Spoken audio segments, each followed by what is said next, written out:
Hi hello friends, नमस्ते, आदाब, सत श्री अकाल, अस्सलाम वालेकुम। कैसे हैं आप सब? आई होप आप सब बहुत अच्छे होंगे। मैं भी बहुत बढ़िया हूँ। तो friends, welcome back to my YouTube channel react with Manu. दोस्तों, लास्ट वीडियो में मैंने अपने बात की थी कि इस्लाम में फर्स्ट खलीफा कौन थे, और आज हम बात करेंगे कि इस्लाम के सेकंड खलीफा कौन है, जिसको लोग भूल चुके हैं, द अनफॉरगॉटन किंग्स ऑफ इस्लाम और ए हिडन स्टोरी। और आज हम इस वीडियो पे ही चर्चा करेंगे। तो देर ना करते हुए हेडफोन्स लगा लीजिए और ये वीडियो स्टार्ट करें। इस वीडियो का ओरिजिनल लिंक आपको डिस्क्रिप्शन बॉक्स में मिल जाएगा। ये वीडियो ली है मैंने MC रास यूट्यूब चैनल से। ठीक है दोस्तों, चलिए वीडियो स्टार्ट करते हैं। सबसे पहले आप एक कड़वी हकीकत जान लें और ये वीडियो देखें। राजनीति में इस्लाम की सबसे बड़ी देन, राजनीति में नहीं पता, वो है एनलाइटेंड एरिस्टोक्रेसी। ये इस्लाम की सबसे बड़ी देन है, एनलाइटेंड एरिस्टोक्रेसी। और इसमें दो नाम इतने महान हैं, एक अल हारून और दूसरा उसका बेटा अल मामून। सर पढ़िए कभी इनके बारे में।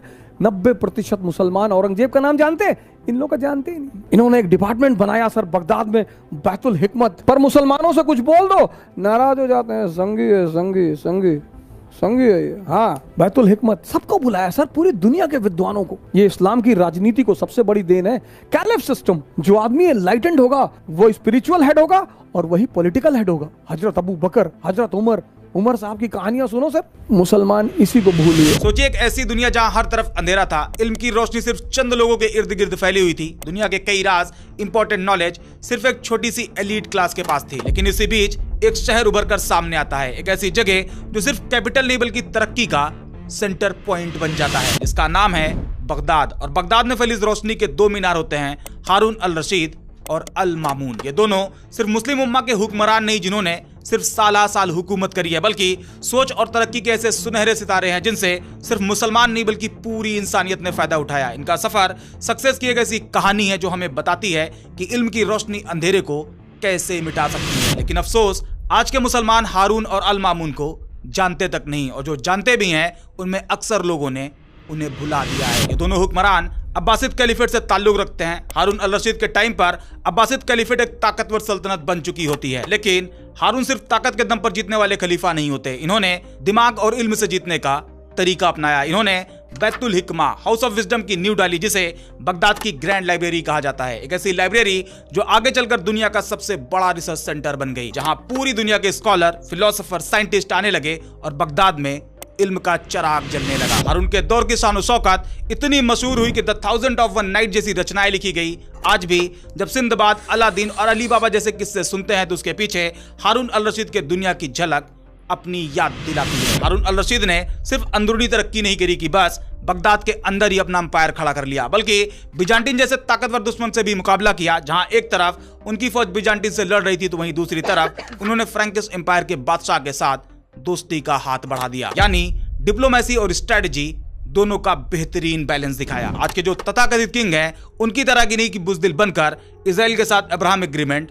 साइन करके बैठे हैं। इसके अलावा हारून अल रशीद मुस्लिम हुक्मरानों की तरह सिर्फ शाही महफिलों और जंगों में बिजी नहीं थे, बल्कि उन्होंने गरीबों के लिए हॉस्पिटल, उनके लिए शेल्टर्स बनवाए। हारून अल रशीद का यह एक्शन दिखाता है कि असली लीडर सिर्फ जंग नहीं जीतता बल्कि लोगों का दिल भी जीतता है। हालांकि जहां एक तरफ हारून अल रशीद ने बगदाद को एक शानदार शहर बनाया तो वहीं दूसरी तरफ रोशनी के दूसरे मीनार अल मामून ने उसी बगदाद को वर्ल्ड एजुकेशन का सेंटर पॉइंट बना दिया। अल मामून के टाइम पर एक ऐसा काम शुरू हुआ जिसने इस्लामिक वर्ल्ड को इस्लामिक गोल्डन एज की तरफ आगे बढ़ा दिया। अल मामून ने एक ट्रांसलेशन मूवमेंट की शुरुआत करी। ग्रीक, संस्कृत और पर्शियन की जो बड़ी बड़ी किताबें थी उसे अरबिक में ट्रांसलेट किया जाने लगा, और जो नॉलेज सिर्फ चंद एलीट लोगों के पास थी वो अब दुनिया भर के आम और खास सबके लिए अवेलेबल हो गई। अल मामून के ही दौर में मूसा अल ख्वारिज़मी ने अलजेब्रा का नया दौर शुरू किया। आज जो ये एल्गोरिदम और अलजेब्रा पढ़ी जाती है उसकी जड़ें अल मामून के दौर से ही जुड़ी हुई हैं। इसके अलावा अल मामून ने एस्ट्रोनॉमिकल ऑब्जर्वेटरीज बनवाई। बगदाद में अल शम्सिया ऑब्जर्वेटरी, सीरिया में डमस्कस ऑब्जर्वेटरी बनाई गई। इनके दौर में ही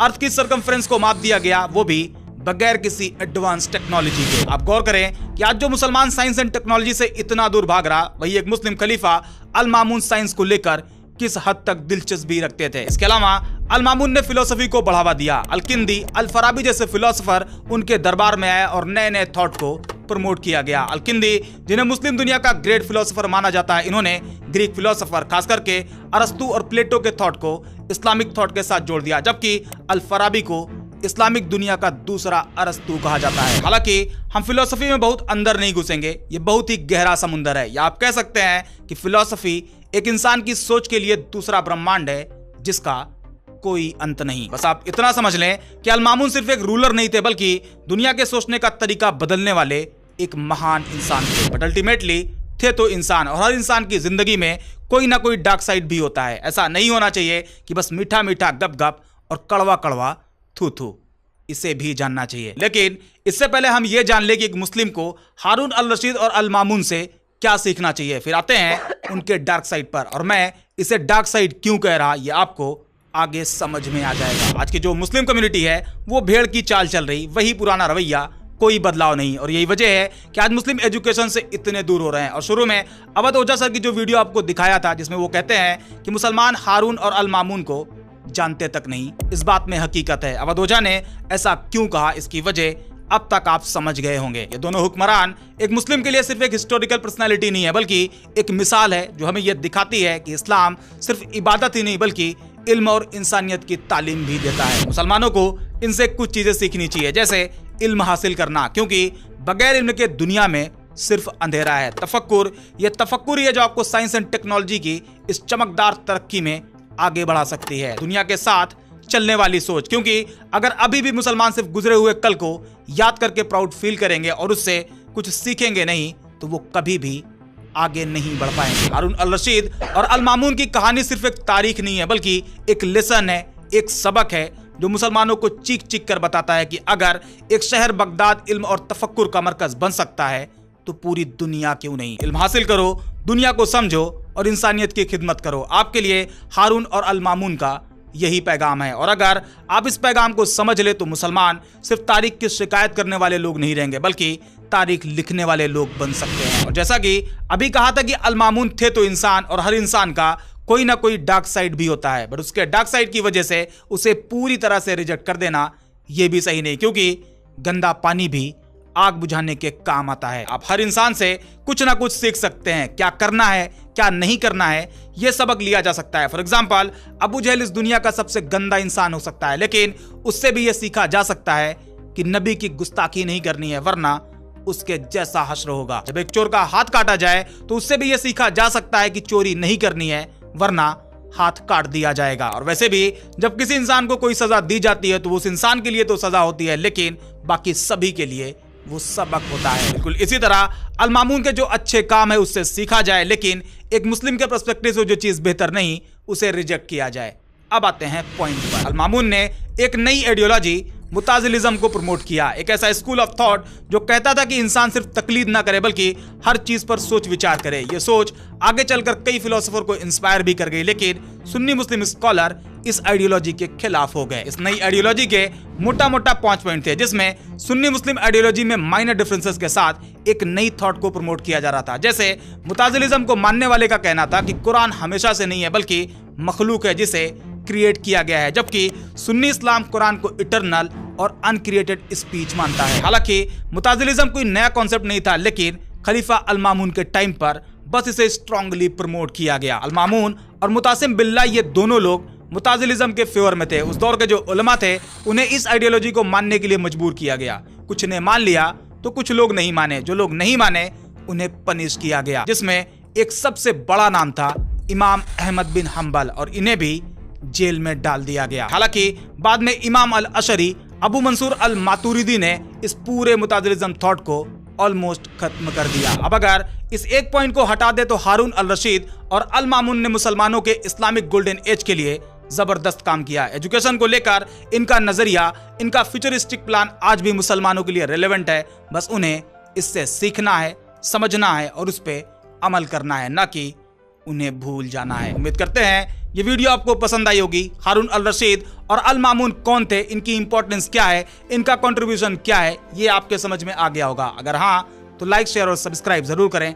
मिलते हैं नेक्स्ट वीडियो में एक और इंटरेस्टिंग टॉपिक। आप लोगों ने वीडियो देखी और आपको समझ आया होगा कि हजरत उमर के टाइम पे जो हमारे सेकंड खलीफा थे, उस टाइम पे भाई क्या ज्यादा क्या इस्लाम में बातें बताई गई थी, और ना कि मतलब इस तरह से राज किया जाता था कि जो सिर्फ आजकल के नेता लोग करते हैं या फिर आजकल की जो बोल सकते हैं कि जो सरकार है वो राज करती है, उस तरह से नहीं, बल्कि लोगों की तरक्की के लिए, दुनिया की तरक्की के लिए काम किए जाते हैं। जो मुस्लिम और जो इस्लाम मतलब इस्लाम नहीं कहूँगी, जो मुस्लिम्स आज के टाइम पे इल्म को ज़रूरी नहीं मानते, पढ़ाई लिखाई को ज़रूरी नहीं मानते और साइंस पे बिलीव नहीं करते, वो मुस्लिम भी उस टाइम पे मतलब आप सोच सकते हैं कि अल हारून और अल मामून ने ऐसा बगदाद को एक ऐसा सेंटर बना दिया था जहाँ पे दुनिया भर के लोग आके नॉलेज लेते थे और नॉलेज देते थे, मतलब कि अपनी अपनी बुक्स लिखते थे, अपनी अपनी किताबें लिखते थे। और यहाँ तक कि साइंस की जो अभी तक खोज